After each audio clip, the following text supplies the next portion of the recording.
अब डिजिटल तरीके से होगी खेती। Remote sensing, drone, artificial intelligence के जरिए बढ़ेगी पैदावार।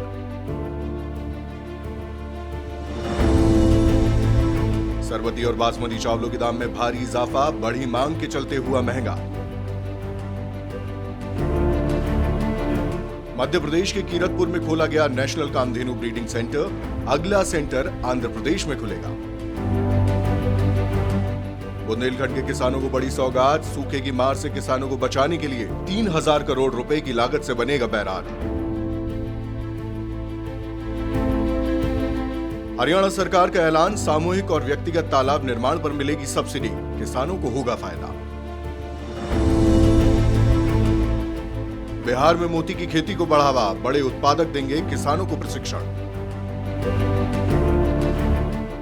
इस साल हो सकती है चने की बम्पर पैदावार, मंडियों में कम रही चने की आवक। सितंबर में भी जमकर हो रही बारिश, दिल्ली समेत कई राज्यों में जमकर बरस रहे बादल।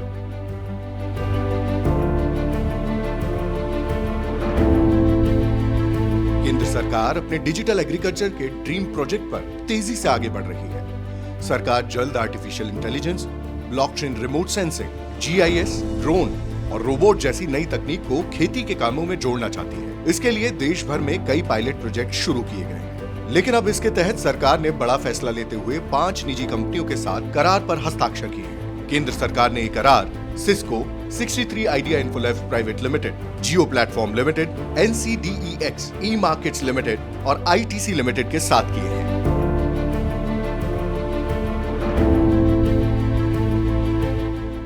देश भर में चावल की कीमतों में बढ़त देखने को मिल रही है। उत्तर प्रदेश में सरबती, सेला और बासमती चावल के दाम में 300 रुपए तक बढ़त देखने को मिली है और बासमती चावल के दाम 300 रुपए तक बढ़ गए हैं। वृद्धि की वजह कमजोर मानसून और बढ़ती मांग को माना जा रहा है। बता दें कि इस साल धान की MSP भी पिछले साल के मुकाबले 72 रुपए बढ़कर 1940 रुपए प्रति क्विंटल की गई है। उसके बाद भी कीमत के बढ़ने से किसानों को सीधा मुनाफा होने की उम्मीद है। कृषि मंत्रालय के मुताबिक इस साल रिकॉर्ड 123 मिलियन टन उत्पादन होने का अनुमान है। यह पिछले 5 साल के औसत उत्पादन की तुलना में करीब 9 मिलियन टन अधिक है।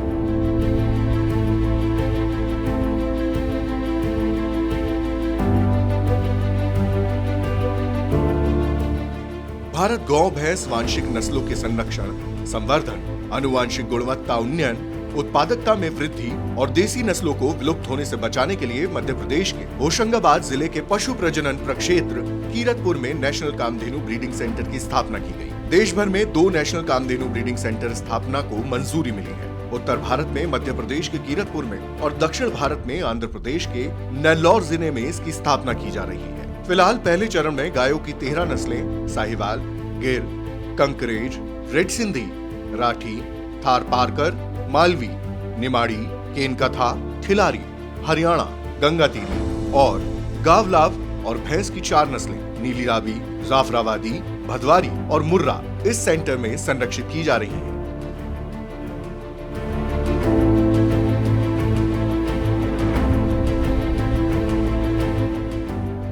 उत्तर प्रदेश के बुंदेलखंड इलाके में किसानों को बड़ी सौगात मिलने वाली है। यहाँ पर यमुना, चंबल, सिंध, कारी और पहुंच को मिलाकर 5 नदियों का संगम होने के बावजूद भी आसपास के इलाकों में सिंचाई की समस्या बनी रहती है। लेकिन अब इस समस्या से निजात दिलाने के लिए एक बैराज बनाने की घोषणा की गई है। इस बैराज को बनाने के लिए सरकार ने 3000 करोड़ रुपए खर्च करने का प्रावधान किया है। जानकारी के मुताबिक जल्द इसका शिलान्यास भी होगा। इस पंचनदी पर बनने वाला बैराज न सिर्फ किसानों को सिंचाई के साधन उपलब्ध कराएगा, बल्कि राज्य में पर्यटन को भी बढ़ावा देगा।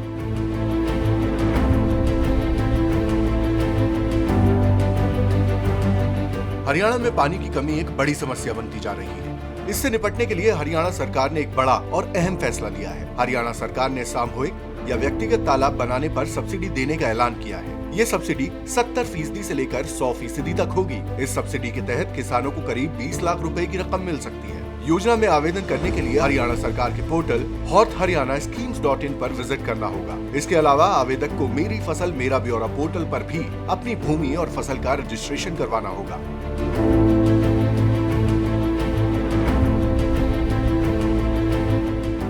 बिहार सरकार परंपरागत खेती के अलावा मुनाफे वाली खेती पर भी जोर दे रही है। इस कड़ी में मोती की खेती करने के लिए राज्य के 40 किसानों को आरा जिले के कृषि विज्ञान केंद्र में 5 दिवसीय प्रशिक्षण दिया जाएगा। ये प्रशिक्षण महाराष्ट्र के किसान अशोक मनवानी द्वारा दिया जाना है। प्रशिक्षण से पहले इन 40 किसानों को नालंदा भेजा जाएगा, जहां वो इसकी खेती से जुड़ी बारीकियां देखेंगे, जिसके बाद इन्हें अक्टूबर में प्रशिक्षण के लिए आरा लाया जाएगा।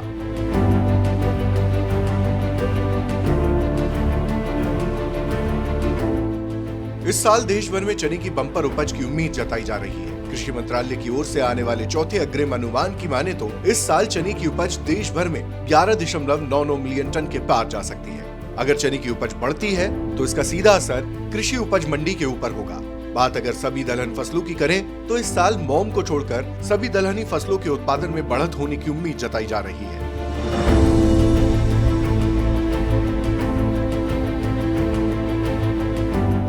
इस साल सितंबर में भी लगातार बारिश हो रही है। इस हफ्ते उत्तर प्रदेश, दिल्ली, हरियाणा, हिमाचल प्रदेश, बिहार, गुजरात और मध्य प्रदेश जैसे क्षेत्रों में भारी बारिश हो सकती है। इसके अलावा जम्मू कश्मीर, पंजाब और महाराष्ट्र में बूंदाबांदी के साथ मौसम के सामान्य रहने की उम्मीद है। बात अगर उत्तर प्रदेश के पश्चिमी क्षेत्रों की करें तो यहाँ सोमवार से लेकर शनिवार तक रोजाना हल्की बारिश के आसार हैं। वहीं पूर्वी उत्तर प्रदेश में पूरे हफ्ते बारिश हो सकती है।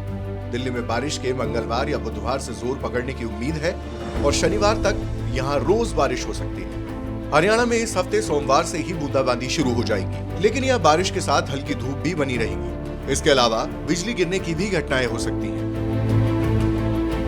अगर आपको ये वीडियो पसंद आया तो हमारे चैनल को लाइक, शेयर और सब्सक्राइब करना ना भूलें।